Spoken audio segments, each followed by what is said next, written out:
All right, Chris, give me a grade. Carolina Panthers offseason. I gave a grade. I said B, B+. What's your grade so far this offseason for the Carolina Panthers? Just understand that I had very, very low expectations after the way I think last year very few of us had expectations. So they have exceeded my expectations, and so I would give them an A-. Really? Yes. A- this offseason. And I didn't think that I'd be there after trading away Brian Burns. Like, I would think if you traded away Brian Burns, you're going to have to really do something to impress me enough. And honestly, I don't feel like anybody one-for-one has replaced Brian Burns, right? You don't have a one-for-one replacement. But for what they do have, I feel like going into this year, I'm not going to make any absolute statements. I do feel like the Carolina Panthers' defensive line and their front seven could be better than what it was last year. I'll agree with you on that. I'll 100% agree with you on that. The one thing I will say with the trade for Brian Burns is that I feel like the edge rushers that they've signed, whether it's Wanham, Jadeveon Clowney, Caleb Chasen. Yeah, Chasen. I feel like these would be guys that would be great opposite of Brian Burns. That's the thing. Like, we have seen, like, with Jadeveon Clowney, like, when he was successful with Cleveland, Myles Garrett was on the other side. Yeah. Or there was Justin Matabuke on the defensive line with Baltimore when he was there. So that's the thing that kind of confuses me a little bit. I don't say confuses me, is that it's the one thing. It's like, man, I wish these guys were opposite of Brian Burns. Well, that's the thing they needed last year. You're right. They absolutely needed it last year. But here's one thing that I think it kind of makes sense if you look at it. Jadeveon Clowney isn't necessarily known for his sack numbers, but he's one of those guys where he continues to get a job. He's an analytics darling. Because he really he eats up blockers. He can stop the run, and then also whoever is on the other side of him typically starts to eat. So you talking about somebody like DJ Wanham, who last year played on the opposite side of Danielle Hunter. Mm-hmm. Now he has basically a Danielle Hunter on the other side that could help free him up, and then we'll see what Caleb Chasen can potentially do. This is more so a prove it thing for him. You're a former first rounder. Mm-hmm. You have a chance to come improve, see if there's still something there. We're kicking the tires on this.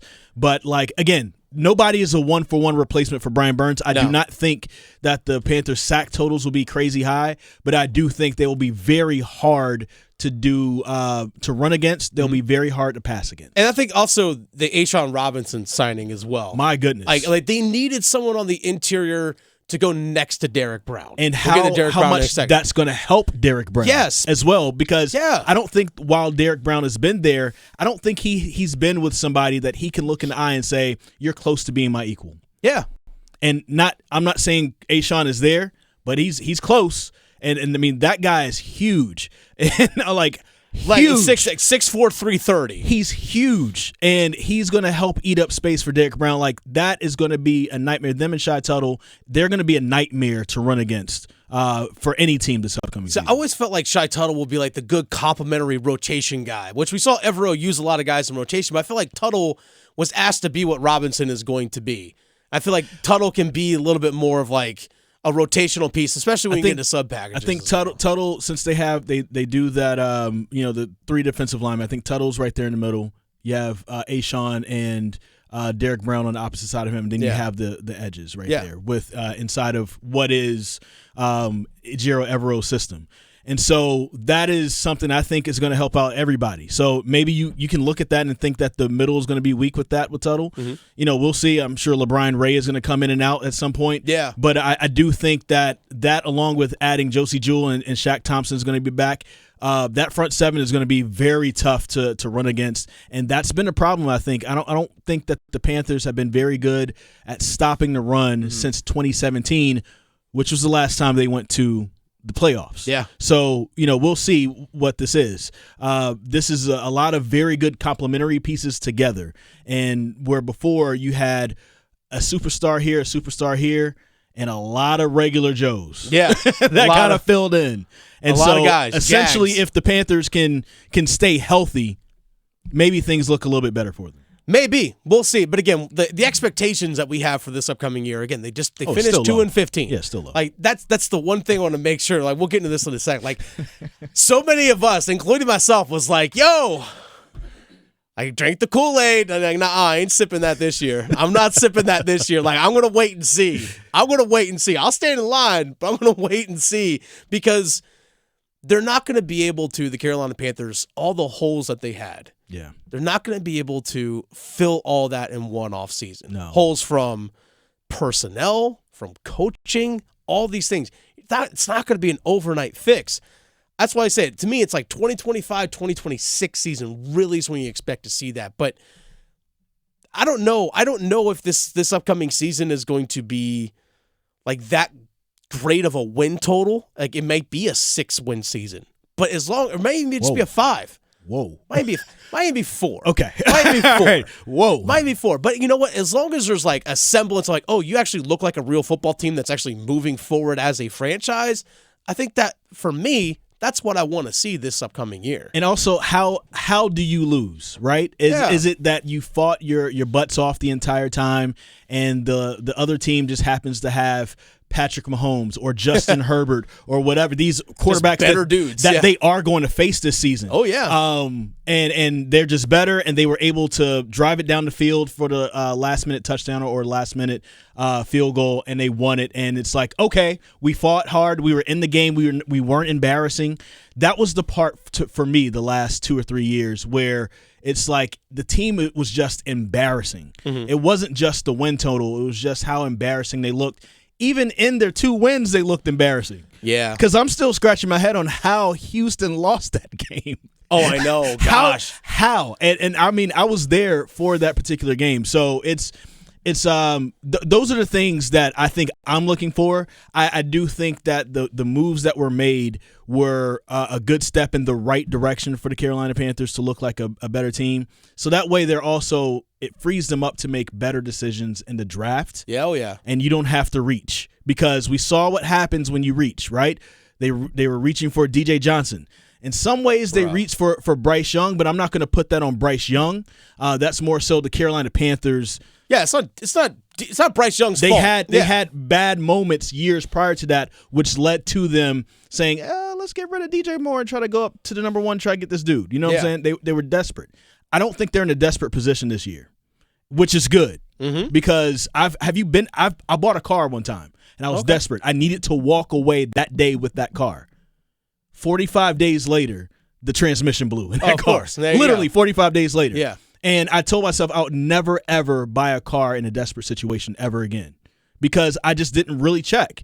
That's what the Carolina Panthers have been doing. Mm-hmm. Their transmission was about to blow, and they didn't even know it because they were desperate. Oh, yeah. And that's literally their season last year. Spark plugs, everything was just – all that was going haywire before even like a snap of a preseason game last year. That's kind of where they were. Well, what's your favorite – all right, I'll give you my favorite move so far this offseason. The signing of Derek Brown to a long-term deal. That's actually been my favorite move so far this offseason. I've liked a lot of them. Like the Diontae Johnson trade. Yeah. I love that move. Yes. Love it, because I'm like, okay, you traded away Diontae Jackson that you were going to cut anyway. Yes. And you upgraded at wide receiver, which you needed anyway, and you just swapped picks in the process. Like, you didn't lose your number of picks. You just went from a 6th to a 7th. Like, yeah, I like that move a lot. But I think solidifying Derek Brown, I think, was the big thing that they needed to do this offseason, in my opinion. That was my favorite move that they did, because, like, all right, that's a core piece on our defense that we're building around that guy right there. Absolutely. You actually kind of said mine with the Diontae Johnson thing. Okay, but yeah. But just to do something different, I'll just say the defense as a whole, right? Because one of the more underrated parts of the offseason for the Carolina Panthers that I don't think we talk about enough is that Ejiro Evero is back with his entire staff, right? And so he said the other day in his press conference, he's never been a part when he was an assistant or whatever positions he's had, and since he's been in the NFL, he's never been a part of a staff where the entire defensive staff came back. So he was like, we're literally – after week 18, we're basically rolling into week 19. Like, everything is the same. We just have a few new players. And one of the things that I think Dan Morgan did a really good job with, he got a lot of complimentary players who know what they're doing under that system. Josie Jewell had his best season 2 years ago with the Denver Broncos as a linebacker because he played for Evero. A'Shawn Robinson had a really good year with the Rams. He played with everyone. Everyone was on that staff. Jordan Fuller. And he's spoken highly of Dane Jackson. Said he was one of the guys he was looking at. Wanted to get with him. Wanted the Rams to draft him. Ended up going to Buffalo. One of the guys that Dan Morgan did look at and ended up helping to draft up in Buffalo. I'm not expecting Dane Jackson to be this amazing player. But the whole point is it feels like this year everything is in line. I said this on a prior episode of Panthers Playbook with you. It felt like last year they were just like, this is Golden Corral, baby. We gotta get the pizza bar. We gotta get the chocolate fountain. We gotta get the beef tips. We gotta get the fried chicken. We're gonna get everything. Where my yeast rolls at? We gotta get the yeast roll, son, with the honey spread. This year they're like, you know what? Let's just focus on what we do best. We are Bojangles. Let's get some chicken. Hey, Five Guys. Let's get the chicken right. Let's right Five now. Guys this thing. Yeah, we do burgers and fries. That's it. That's all we do. But that's okay. And I like it because everything feels like it's actually in line. They tried to trick us into saying that they had alignment. That was the big word last year. Alignment. Yes. And clearly there was no alignment. It really feels like there's alignment this year. I think that's the term we've come up with for Dan Morgan and Dave Canales is the alignment. It's like a wrestling stable. We are the alignment. A wrestling stable right now. We are the alignment. That's what they are right now. I mean, whatever it is that they got to do. By the way, that's Chris Lea. Dennis Cox here sitting in for Adam Gold. Chris Lea, my co-host on the Panthers Playbook podcast, sitting in here on the Adam Gold Show. Another move I really love, the offensive line signings. Like 3 pieces, like 2 starting guards and a backup tackle. Then I guess the plan is to have Brady Christensen be a backup interior offensive lineman. Austin Corbett, they plan to move to center. That's the big question mark, I'd say. But you know what? We talked about it a lot. The protection for Bryce Young was awful last season. We all saw it. I mean, Bryce Young also didn't play great as well. He was a rookie, but the offensive line stunk. Let's just call it what it was. Well, he didn't play well because he didn't have time. Well, I mean, there's a multitude of factors that all compounded onto each other. Yeah. But it's going to help the running game a ton, which will help Bryce Young. He's going to have the protection, which is going to help Bryce. Like, it's not sexy moves signing 2 interior offensive linemen to start, but they needed it. They needed it desperately. Think about the difference, right? Yeah. You get rid of Bradley Bozeman, and you're telling Brady Christensen he's going to the bench. And those 2 signings literally went from the Carolina Panthers having one of the worst offensive lines in the league, like your 29th or 30th or whatever they were. Bad. And now they're projected to be the 5th best in the league. I think a lot of that lies on Ike Ekwonu's development. That it does, but also like he's never had a solid guard next to him. He's never had a superstar that could help him out. And another part of it that we've also discovered too is like Bradley Bozeman wasn't very good as the center. You are the leader of that offensive line. Yeah. You are giving out the protection calls and things like that, and it just never worked with him for whatever reason for that system. No, I'm not saying he's a bad player, but for that system, it just did not work. So now Austin Corbett can move to the inside. He was already pretty much the de facto leader of that line anyway. And so he can really play that role.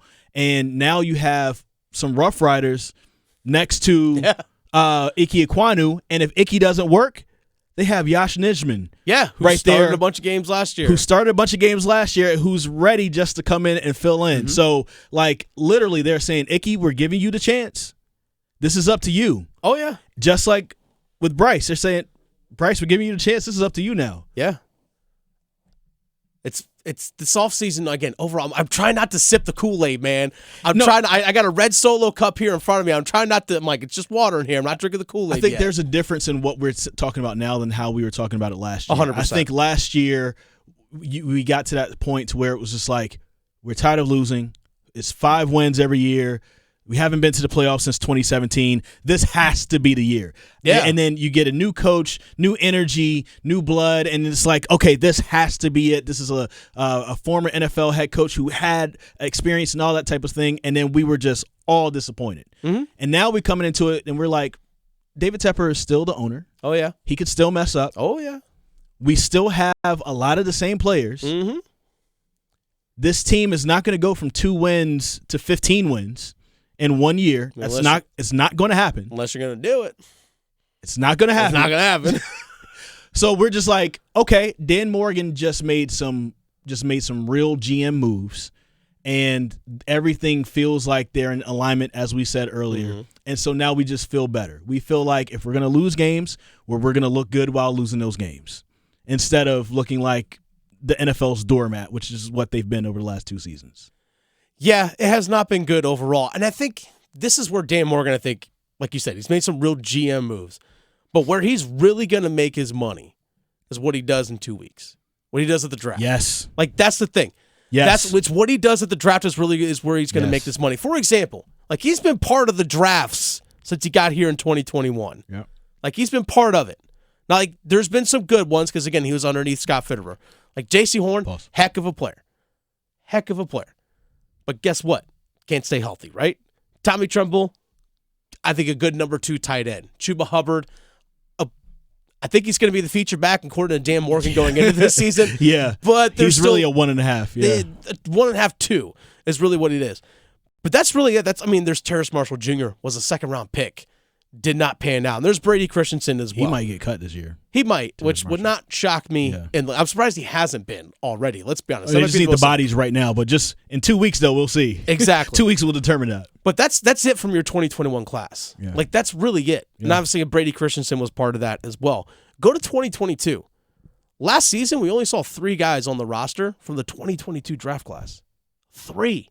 They're Ike Ekwonu, which still a question mark. I saw that the potential's there, still a question mark. A change of coach and system might be the best thing for Ike Ekwonu, to be determined. We thought that last year, but, Last year was a dumpster fire.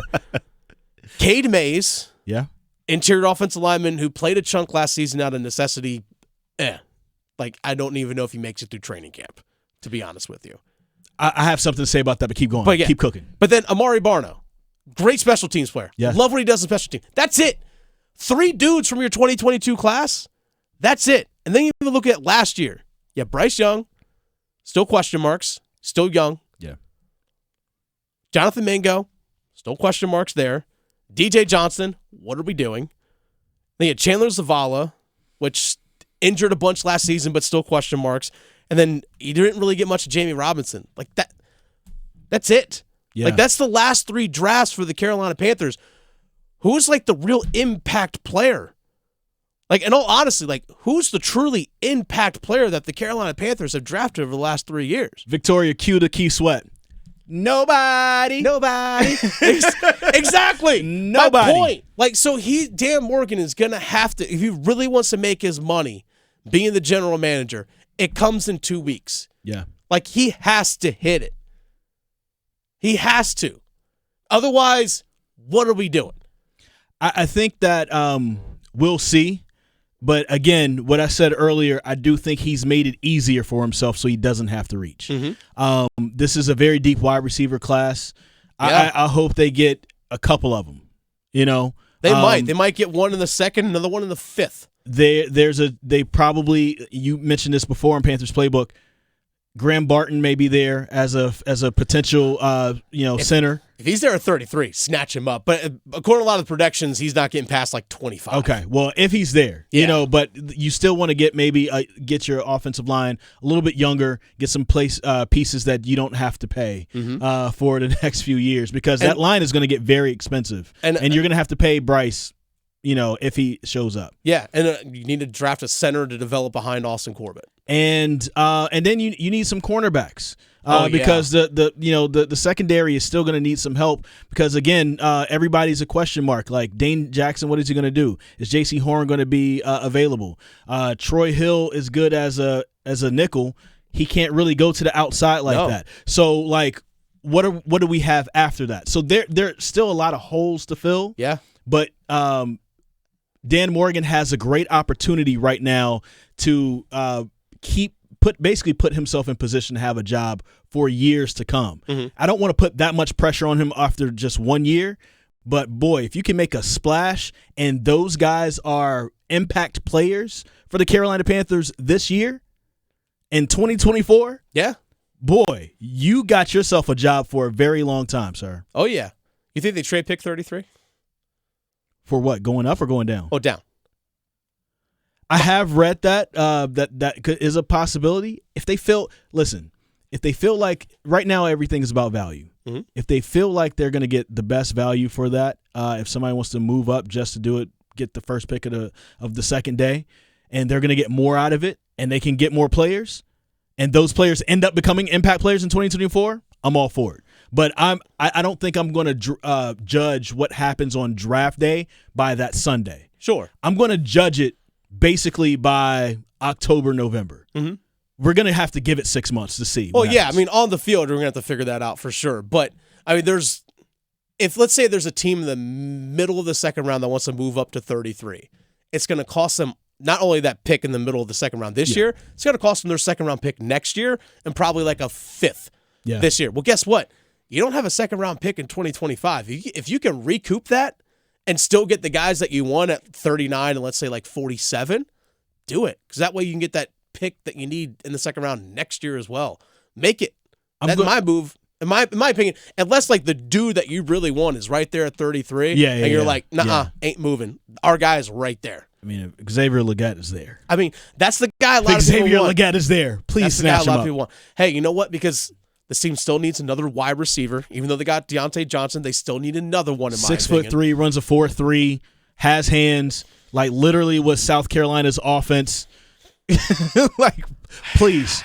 Pretty please. Make it happen. Pretty please. Make it happen, Dan Morgan. We need that. Because another thing, too, is like, you know, I thought that, what's my man's name that ended up being a number one wide receiver? His name escapes me right now. He shouldn't be the number one, and now that Diontae Johnson is there, he's going to be number two. Thielen? Thielen. Yeah. He's going to be even better if he's the number 3. Oh, if we don't really count on you, you can just help us move the chains on third down because they're paying so much attention to Legette and Diontae Johnson. I'm all for that.